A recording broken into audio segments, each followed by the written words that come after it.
जय श्री राम, हर हर महादेव सभी को। So today I am going to discuss theories of social change, जिसमें दो पहले से ही कवर कर लिया है। डेमोग्राफिक थ्योरी डिस्कस की, जिसमें माल्थस की थ्योरी डिस्कस की, और डेमोग्राफिक ट्रांजिशन थ्योरी डिस्कस की। फिर डिस्कस कर दिया हम लोगों ने इवोल्यूशनरी थ्योरी या फिर लीनियर थ्योरी। आज हम लोग पढ़ेंगे third, that is called cyclical theory. ठीक है, साइक्लिकल थ्योरी का बैकग्राउंड बताऊंगी, उसके बाद उसमें कौन कौन से सोशलॉजिस्ट हैं जिन्होंने इसमें वर्क किया है वो बताऊंगी। तो बेसिकली साइकिल का आप क्या मतलब समझते हो? अगर आप मैं आपसे बोलूँ साइकिल, तो व्हाट इज़ साइकिल? साइकिल कोई ऐसा ऑब्जेक्ट है जिसमें दो व्हील्स लगे होते हैं जो आगे की तरफ मूव करता है। अगर हम व्हील को, स्ट्रक्चर को अगर ध्यान से देखोगे तो आपको क्या समझ में आता है? इटर्नल, जैसे एक रिंग होती है वो इटर्नल सब लोग कहता है ना, जिसकी कहीं एंड नहीं है। जैसे शुरुआत और एंड, अगर हम बोले एक सर्कल को देखो आप, तो उस सर्कल को देख के आपको समझ में आएगा कि इसके शुरुआती पॉइंट और इसके एंडिंग पॉइंट नहीं बता सकता कोई, है ना। तो साइकिल क्या होता है? मूव करता है एक के बाद एक के बाद एक, ठीक। तो साइक्लिकल कंसेप्ट भी थोड़ा सा उसी तरीके का है, जो मूव करके वापस से अपने प्लेस पे आता है।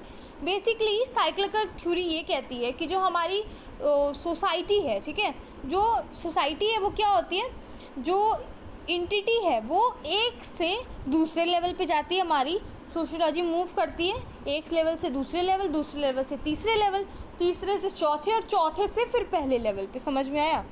अच्छा, एक्सप्लेन करती हूँ। सो बेसिकली साइक्लिकल थ्योरी में कुछ सोशियोलॉजिस्ट आते हैं, Oswald Spengler, Arnold J Toynbee, Pitirim A Sorokin and Vilfredo Pareto. ठीक है, तो एक एक करके स्टडी करते हैं कि आखिर ये क्या कहती है साइक्लिकल थ्योरी।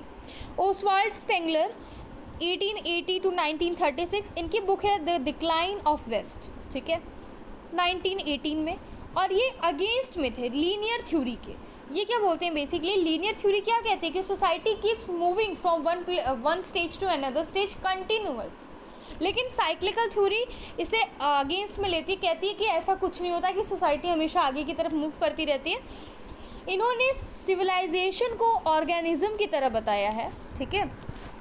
ये कहते हैं कि जो हमारा सिविलाइजेशन है वो एक ऑर्गेनिज्म की तरह है। जब मैं बात करती हूँ ऑर्गेनिज्म की, तो ऑर्गेनिज्म कैसा होता है? अगर हम ह्यूमन को ही देखें, जैसे स्पेंगलर ने बेसिकली कंपेयर किया सिविलाइजेशन को टू ह्यूमन ऑर्गेनिज्म, कि जो इंसान होता है वो पहले जन्म लेता है, बढ़ता है, ग्रोथ करता है, मैच्योर होता है, डिक्लाइन होने लगता है और फिर डेथ हो जाती है उसकी। समझ में आ रहा है? जैसे एक छोटा बच्चा होता है, वो थोड़ा बड़ा हुआ, उससे बड़ा हुआ एडल्ट हो गया, ठीक है, उसके बाद वो क्या हो गई, एक मिडिल एज पर्सन हो गया, उसके बाद वो बूढ़ा हो गया 60 प्लस का, देन आफ्टर उसकी डेथ हो गई। तो ये साइकिल क्या है? कंटिन्यूस है ना। बर्थ हो रहा है, ग्रोथ होगा, मैच्योर होगा, डिक्लाइन होगा, डेथ होगा, फिर बर्थ होगा, फिर डेथ होगा, फिर बर्थ, फिर डेथ। ये क्या है? साइकिल में मूव कर रहा है ना। इसको जब ड्रॉ करोगे तो एक साइकिल बनेगा। मैंने तो लाइन वाइज लिखा है। तो ये क्या है? ये साइक्लिकल थ्योरी। साइक्लिकल थ्योरी कहती है कि सिविलाइजेशन भी कुछ ऐसा ही है, यानी वो एक स्टेज से दूसरे, दूसरे से तीसरे, तीसरे से चौथे, एंड देन फर्स्ट स्टेज पे दोबारा वापस आ जाता है। उन्होंने 8 सिविलाइजेशन की स्टडी की 8, जिनमें से मैंने कुछ एग्जाम्पल्स ही लिखे हैं, लाइक अरब और इजिप्ट, वेस्टर्न वगैरह की स्टडी की उन्होंने। और उन्होंने पाया वेस्टर्न सिविलाइजेशन को, उन्होंने स्पेशली यहाँ पे देखिए बुक भी लिखी है ना, द डिक्लाइन ऑफ वेस्ट। इनमें उस बेसिकली कहते हैं कि जो वेस्टर्न जो कंट्रीज़ है, वेस्टर्न सिविलाइजेशन है, वो अपने ऑलरेडी पीक में पहुंच चुकी है, ठीक है। वहाँ पे पीक में पहुंच जाने का मतलब समझते हो? यानी साइंस है वहाँ पे, हर तरह की टेक्नोलॉजी, ये सारी सुख सुविधाएं, एवरीथिंग, जहाँ पे इंडिया अभी तक नहीं पहुँचा है। इंडिया तो डेवलपिंग है ना, but they are developed country, उनके पास सब कुछ है, वो अपने पीक पोजीशन पे पहुँच चुके हैं। और वो प्रिडिक्ट करते हैं कि that Asian civilisation previously seen as weak but will rise and challenge western dominance. Basically कहते हैं जो वेस्टर्न सिविलाइजेशन है वो भी कुछ इसी तरीके की है। वो धीरे धीरे ग्रोथ की, फिर अपने पीक पोजीशन पे आ गई और अब डिक्लाइनिंग फेज़ में है, लास्ट फेज में है, जिसमें वो डिक्लाइन करके फिर सब कुछ ख़त्म हो जाएगा, ठीक है। उन्होंने ये भी प्रिडिक्ट किया कि जो जो वेस्टर्न सिविलाइजेशन से उन्होंने ये कंपेयर किया कि जो एशियन सिविलाइजेशन है वो पहले तो वीक दिखाई देती थी, ठीक है, लेकिन अब वो भी राइज करेंगी, यानी उनका भी ऐसे ही पीक लेवल आएगा और वो वेस्टर्न डोमिनेंस को भी चैलेंज कर देंगी। समझ में आया? साइक्लिकल थ्योरी में ओसवाल्ड स्पेंगलर यही बोलते हैं, ओके। फिर से एक्सप्लेन कर देती हूँ। बेसिकली ये ह्यूमन को ही एक तरीके से ह्यूमन का जो बर्थ डेथ ये वाला जो कॉन्सेप्ट है उससे समझाने की कोशिश करते हैं कि जो सोसाइटी है पहले जैसे नहीं हम लोग इवोल्यूशनरी में पढ़े कि प्रिमिटिव से है मैच्योर आई, तो वैसे एक बच्चा जो है वो पहले छोटा बच्चा है, जन्म लिया, फिर थोड़ा बड़ा हुआ, उससे बड़ा हुआ, एडल्ट हो गया, फिर मिडिल एज हो गया, फिर मरने की कंडीशन में आ गया, फिर बर्थ वाले कंडीशन में आ गया। तो ये साइकिल बना रही है, that is called cyclical theory Oswald Spengler की। दूसरा देखिए आर्नोल्ड जे टॉनबी 1889 टू 1975। तो कंसेप्ट इनका है चैलेंज एंड रिस्पॉन्स थ्योरी है। इन्होंने ये कंसेप्ट दिया था, इनकी बुक है स्टडी ऑफ हिस्ट्री। आप समझ सकते हो कि आखिर ये कहना क्या चाहते हैं। तो बेसिकली इन्होंने एग्जामिन किया 21 सिविलाइजेशंस को, समझ में आया। तो इससे पहले की जो सिविलाइजेशन थी वो 8 सिविलाइजेशन को कंसीडर करते हैं, बट ये 21 सिविलाइजेशन को एग्जामिन करते हैं और प्रपोज करते हैं कि each civilization face the challenges from nature and society which necessitate adaptation. Basically वो यही कहते हैं कि हर एक सिविलाइजेशन चैलेंजेस फेस करती है। 21 सिविलाइजेशन की स्टडी करने के बाद वो कहते हैं कि हर एक सिविलाइजेशन चैलेंज फेस करती है और क्या हो जाती है, वो ज़रूरी हो जाता है, उस अडेप्ट करने के लिए वो बहुत ही ज़्यादा ज़रूरी होता है। जब आपकी लाइफ में चैलेंजेस आएंगी तो जब एक बार फेस कर लोगे, दूसरी बार फेस करोगे, तो आप आदती बन जाओगे उस चीज़ को फेस करने का, आप अडेप्ट कर लोगे आसानी से, विच इज़ वेरी नेसेसरी। कि अगर आपकी लाइफ में कोई डिफ़िकल्टी ना आए तो आपको पता कैसे चलेगा कि आप उस सिचुएशन में दोबारा आए तो आप कैसे आगे बढ़ोगे, ठीक है। उन्होंने एक और चीज़ कहती है फॉर्मेशन एंड डिस्ट्रक्शन, दोनों साथ साथ। अब सोचो ये क्या है, civilisation has successfully responded to challenge thrives while those that fail face destruction. Basically कहते क्या है कि वो सिविलाइजेशन जो कि सक्सेसफुली रिस्पॉन्ड कर दी चैलेंजेस को, यानी जो चैलेंजेस से लड़ गई, जो उन्हें चैलेंजेस को चैलेंजेस से वो भिड़ के लड़ गई और उन्होंने क्या कर दिया, सक्सेसफुल हो गई उस चैलेंजेस से लड़ाई करके।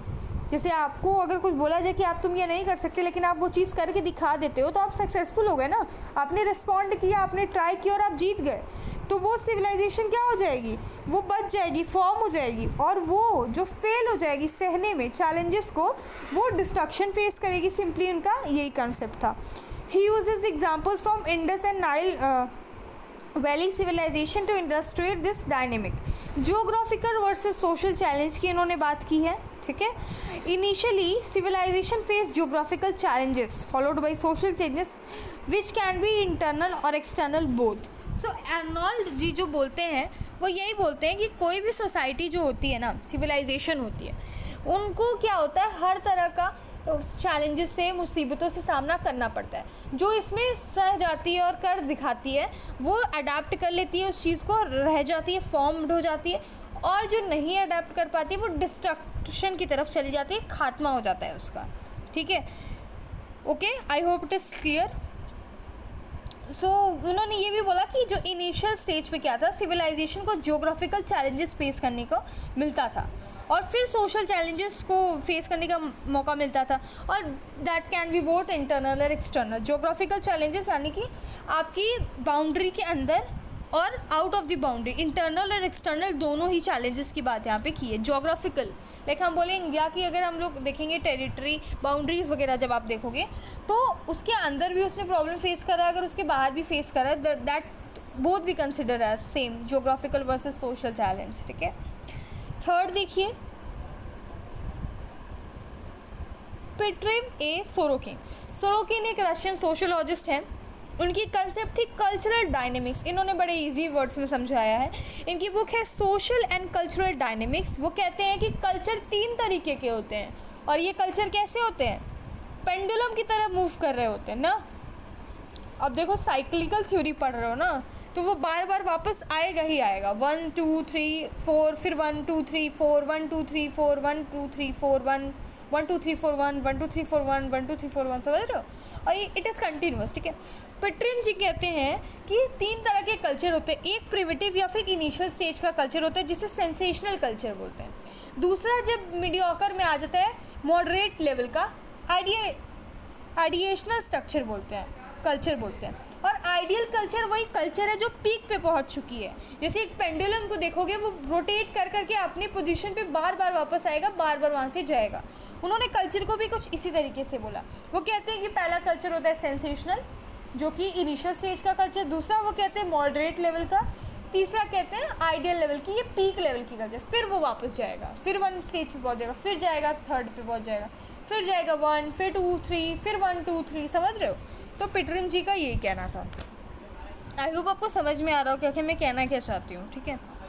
नाउ देखो, विल्फ्रेडो पेरेटो का कंसेप्ट था सर्कुलेशन ऑफ एलीट्स। उनकी बुक थी इन माइंड एंड सोसाइटी। इन्होंने कुछ चेंजेस के बारे में बात की, पॉलिटिकल चेंजेस की बात की, इकोनॉमिक चेंजेस की बात की, आइडियोलॉजिकल चेंजेस की उन्होंने बात की। तो हर फील्ड में उन्होंने, विल्फ्रेडो पेरेटो कहते हैं कि पॉलिटिकल फील्ड की बात कर दिए, इकोनॉमिक फील्ड की बात कर दिए, और फिर आइडियोलॉजिकल फील्ड की बात करें। सिंपली देखो, पॉलिटिकल फील्ड 2 तरीके से होते हैं। पॉलिटिकल की जब हम बात करते हैं, आपके दिमाग में आता क्या है? पॉलिटिक्स। पॉलिटिक्स से क्या आता है? एक होगा पक्ष, दूसरा होगा विपक्ष, एक होगी रूलिंग पार्टी, दूसरी होगी opposition. Similar and simple as that, same political field में यही होता है। एक लॉयन होता है, दूसरा फॉक्स होता है। लॉयन होता है करेंटली रूलिंग पार्टी जो अभी रूल कर रही है, एग्जाम्पल बीजेपी, और फॉक्सेस होते हैं अपोजिशन, जैसे कि कांग्रेस, ठीक है, और भी बहुत सारे। तो ये बोलते हैं कि जो लॉयन होता है जब तक वो सत्ता में रहता है, तो जो फॉक्स होते हैं वो चाल चलते रहता है कि कैसे इसे सत्ता से गिराया जाए। और अगर मान लो कि लॉयन गिर जाता है अपनी सत्ता से, तो फिर वो अपोजिशन हो जाता है, यानी वो फॉक्स हो जाता है, और जो फॉक्स है वो अब लॉयन बन जाएगा। सो लॉयन क्या होगा? करेंटली रूलिंग पार्टी, फॉक्सेस होंगे अपोजिशन। जैसे एग्जाम्पल ले लो कि अभी आप रूल कर रहे हो, तो आपका विपक्षी चाल चल रहा है कि आपको कैसे हराएं इस बार इलेक्शन में, और जैसे ही आप हार जाते हो और वो रूलिंग पार्टी में आ जाता है, तो आप भी तो वही काम करोगे। तो आप कहोगे अच्छा अब रुक, तुझे भी हराता हूँ, तूने मुझे हराया ना ये चाल चल के, तो आप भी वही सेम चीज़ करोगे। तो फॉक्स लॉयन बन रहा है, लॉयन फॉक्स बन रहा है, सिंपल।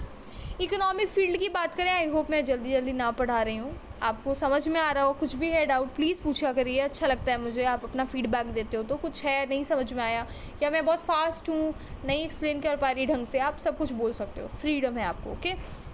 इकोनॉमिक फील्ड में स्पेकुलेटर एंड रेंटियर्स हैं। स्पेकुलेटर जिनकी वेरिएबल इनकम है, ठीक है, जो कि फिक्स्ड इनकम वाले नहीं हैं, और रेंटियर्स यानी कि फिक्स्ड इनकम पर्सन, ठीक है। सो स्पेकुलेटर आप बोल सकते हो, सिंपल स्पेकुलेटर को भी लॉयन बोल सकते हो, और रेंटियर्स को फॉक्सेस बोल सकते हैं आप। पेरेटो जो थे वो इटालियन थे, और पेरेटो ने बोला भी यही, इकोनॉमिक फील्ड में भी सेम चीज़ होती है, राइट, जिसमें एक लॉयन होगा, दूसरा फॉक्स होगा। आप सोच रहे हो कि यार पॉलिटिकल में तो ठीक लग रहा था, इकोनॉमिक फील्ड में कैसे हो गया। सो बेसिकली स्पेकुलेटर जिनकी, अगर एग्जांपल ले लो कि आपकी वेरिएबल इनकम है और किसी और की फिक्स्ड इनकम है, तो जब आप आपस में इंटरचेंज करोगे, जब, तो मान लो अभी आप एम्प्लॉय हो और कोई और बॉस है, जब आप बॉस बन जाओगे तो कोई और एम्प्लॉय बन जाएगा, है ना। So that is economic field ना, आप भी अपना प्लेस लॉयन और फॉक्स की तरह ही चेंज कर रहे हो, सिंपल। आइडियोलॉजिकल फील्ड क्या बोलती है? Trustworthy individual may dominate initially, but as they become complacent, they are replaced by less trustworthy individual.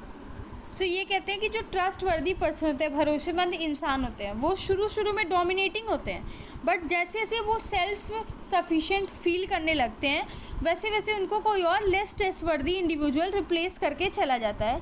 वो आइडियोलॉजिकल फील्ड में ये चीज़ बात करते हैं, ठीक है। सो सिंपल समझो, विल्फ्रेडो पेरेटो ने एलीट्स की सर्कुलेशन के बारे में बात की है बुक में, in the mind of society, जिसमें वो कहते हैं कि एक जो होगा वो रूलिंग पार्टी होगी, दूसरी होगी वो अपोजिशन होगी, और ये कंटिन्यू आपस में चेंज करते रहेंगे, क्योंकि ये साइक्लिकल थ्योरी है। वो भी एक साइकिल बनाएंगे, अभी आप अपोजिशन हो तो कल को कोई, आप जब रूलिंग पार्टी होगी तो मैं अपोजिशन हो जाऊँगी, सिंपल, ठीक है। तो आई होप आपको समझ में आया हो, और अपनी व्यूज़ ज़रूर दें, कुछ अगर चेंजेस की ज़रूरत है तो I definitely go for it. Thank you so much guys, जय श्री राम।